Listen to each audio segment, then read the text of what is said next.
Hello, everyone. This is Michael Balesta. On Tuesday, the Cleveland Indians won their third straight game with a 6-3 victory against the Chicago White Sox. Chicago initiated the scoring by Jose Abreu's single in the first inning. In the second, Cleveland hung a four spot. Yonder Alonso got a base hit to score Edwin Encarnacion. White Sox pitcher Carlos Rodon threw a wild pitch which allowed Brandon Guyer to score from third base, making it 2-1 Indians.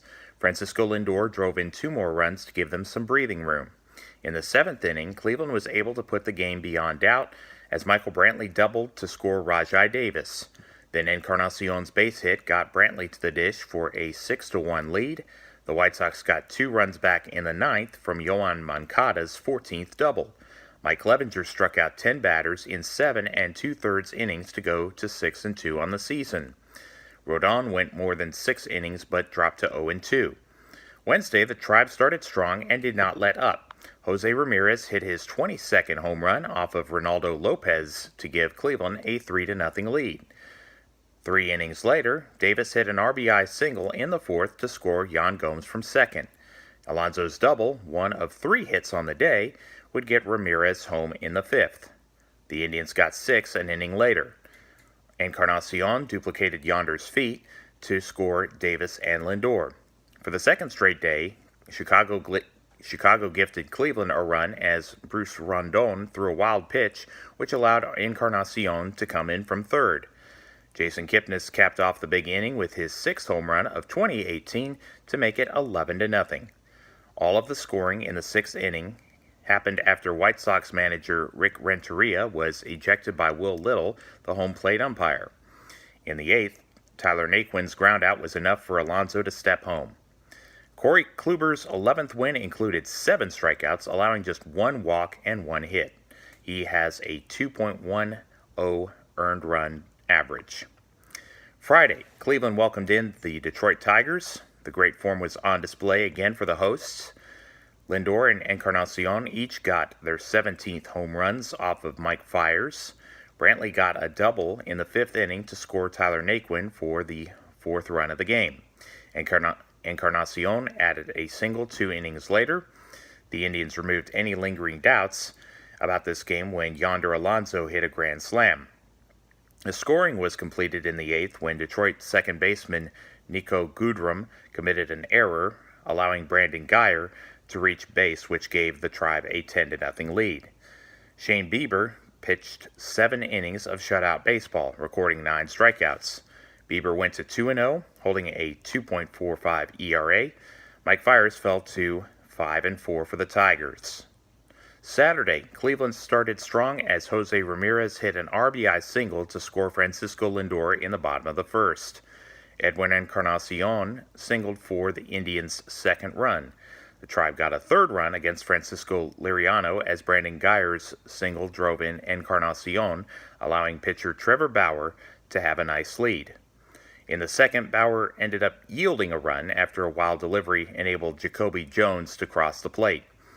Francisco Lindor restored the 3-run advantage in the 5th with his 18th home run off of Alex Wilson. Bauer settled down, striking out 11 batters in more than 6 innings of work, and Cody Allen polished off his 16th save of the season, and the Indians made it 6 wins in a row with a 4-1 decision in Northeast Ohio. Detroit starting pitcher Liriano fell to 3-3. Sunday, Cleveland completed another sweep of an AL Central team with a 12-2 win. Like so many recent victories, the Indians came out of the blocks strong. Encarnacion doubled home Lindor. An inning later, Rajai Davis got a base hit to allow Yan Gomes to score.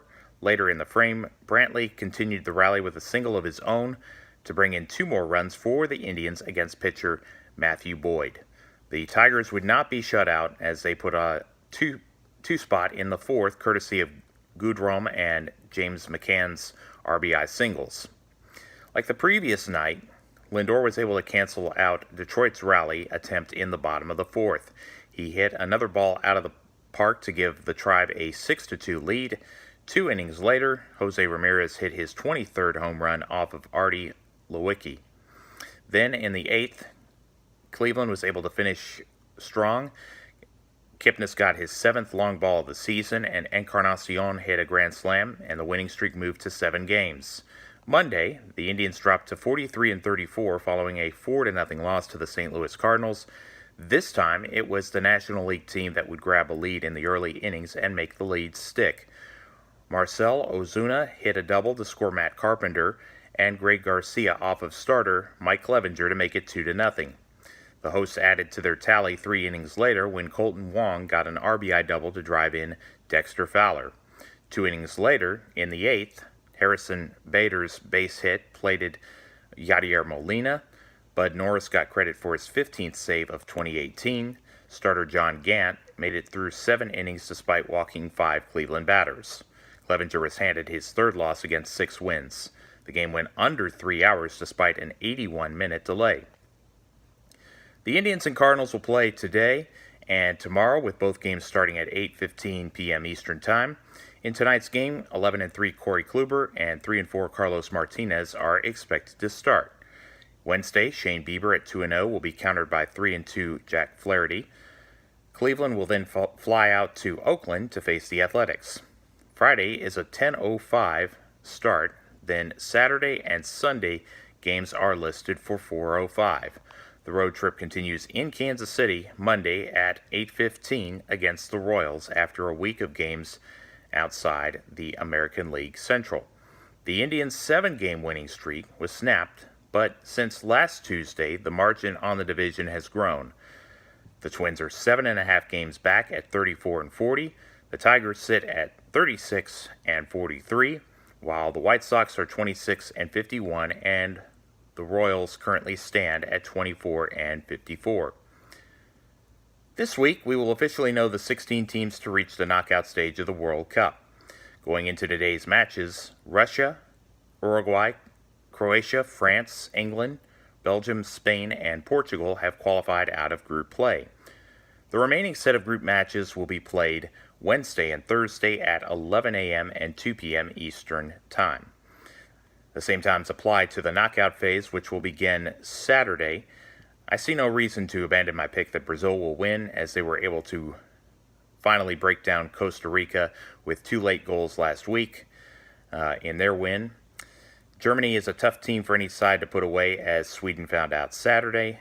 France still seems to have another gear that they can go to, and they have not been at their best yet.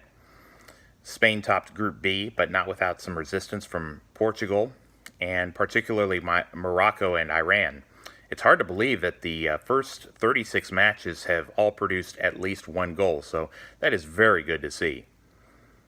Please check out the Facebook group North Texas Browns Backers page and hit the like button for the latest updates there.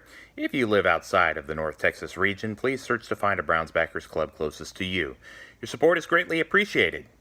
As a reminder, July 25th will be when players are set to report to Berea for Cleveland Browns training camp. The first preseason game is August 9th at 7 p.m. Eastern Time in East Rutherford, New Jersey against the Giants. The regular season opener takes place September 9th at 1 in Cleveland against Pittsburgh. The text of this blog is available at http://www.mjbolesta2blog.wordpress.com. I am on Twitter at mjbolesta2 and on Facebook at Michael Bolesta. Archived videos on YouTube can be found by searching Michael Bolesta Roman numeral 2. God bless. Have a wonderful week. Be safe.